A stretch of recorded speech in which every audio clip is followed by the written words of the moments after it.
Let's look at the concept of electric field. So when we hear the word field, the word which comes to our mind is it's the space or area.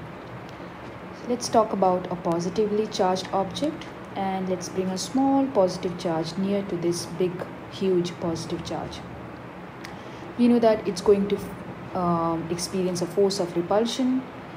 If I move it further away from the main charge, the force of repulsion is going to decrease, and so on and so forth. That means if I move it quite far away from the main charge, there will be a position where it would not be experiencing any force of repulsion. This means that there is a space or area around the main charge, or the green one which is drawn in the diagram, where it can apply a force of repulsion or attraction on other charges. So this space around the charge is called as electric field. Now this is a rough definition of electric field. We will also use the formula which is used for defining the electric field in the next slide. Let's see how to measure the electric field. So for measuring the electric field of this positive charge, I am going to take a small positive charge which is called as a test charge, and it is represented by small q. So remember, the test charge will be positive always, and it will be very small. So the reason why it's very small is because we want to see what is the effect on the test charge because of the electric field of the main charge, which is q.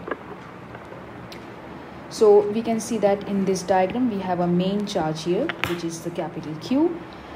We don't want the small test charge to anyways affect the main charge, and therefore we are keeping the test charge, by definition it is very, very small.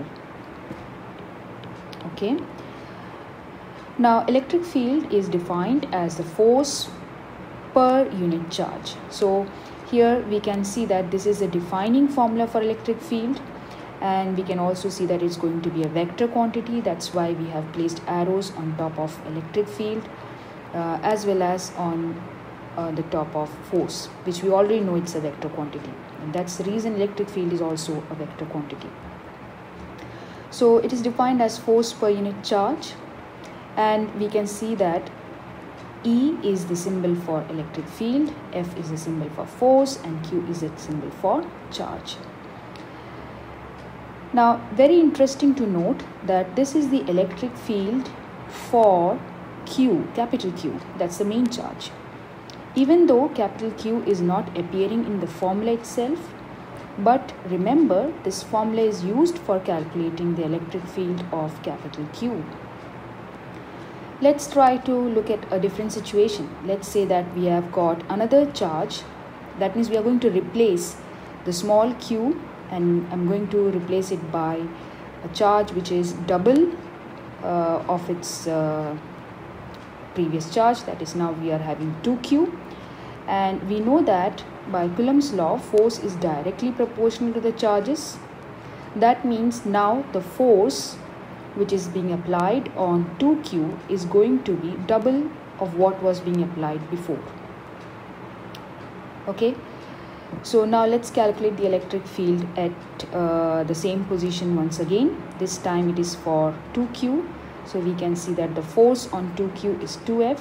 We have to divide it by 2q, and 2 gets cancelled out, and we are left with f over q, which is the same electric field which we got for the small charge q.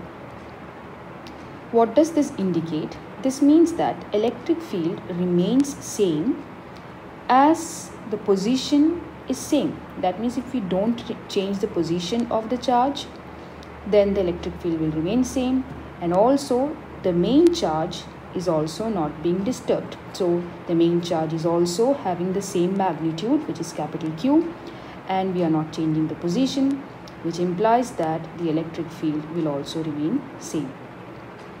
So we can add one more main point to our formula. We can say that this is the electric field for capital Q at a given position. So as long as we don't change capital Q or the position, the electric field is going to remain same. Now let's see how to summarize what we learned just now. Different symbols. E is for electric field, F is for force, and Q is for the charge which is placed in the electric field. As we said, force is a vector, therefore electric field will also be a vector. Do not forget that charge is a scalar quantity. Okay, now let's check the unit of electric field. It will be Newton per Coulomb, which can also be written as NC-1. And if I want to rearrange and find the force formula, then it can be written as F equal to QE, where F is the force which is being experienced by the small charge Q.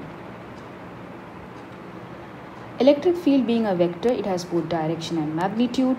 Magnitude we can find by the formula, which is F over Q. So if we know the force and if we know the small charge which we kept in the field, we can divide it and we can get the electric field. But for direction, we have to look at the motion of the test charge. How is the test charge going to move? So first let's take a positive main charge Q, and I'm going to place a small test charge small q here. Okay, remember it's a test charge, it's very small and it is positive always. And because we have got the main charge as positive, so there will be a force of repulsion. That means the electric field is towards the right. If I move the test charge at some other position, again we can see that the test charge is going to move away from the main charge, and we have got the direction of electric field which is away from the main charge. Similarly, I can do it for different positions, and I see that wherever I place the test charge, the electric field is always directed away from the main charge. So I can draw the electric field for the positive charge which is away from the positive charge always. Okay, these lines which I have drawn, they are called as electric field lines, and we draw them so that we can visualize the electric field on a piece of paper, because it's just a space around which other charges can experience force. So in order to visualize it, we draw electric field lines, and for a positive charge, these electric field lines will be away from the positive charge. If I want it for a negative charge, I will repeat the process of taking a test charge and checking how it's going to move. I can see that it's going to move towards the negative charge. That means my electric field lines would be directed towards the negative charge. That's how the electric field lines will look like for a negative charge. If I have, let's say, parallel plates, one plate is positive, one plate is negative, and I want to find the direction of electric field, then I am going to repeat the process, place a positive test charge and check how it's going to move. Let me name the plates as 1 and 2. So both the forces F1 and F2 are pointing towards right because of the repulsion from the first plate and attraction from the second plate. Therefore, the test charge is going to move towards right, and that's our direction for the electric field. So if I want to draw it, I can draw the field lines pointing towards the right, and I can label it by E with a vector sign.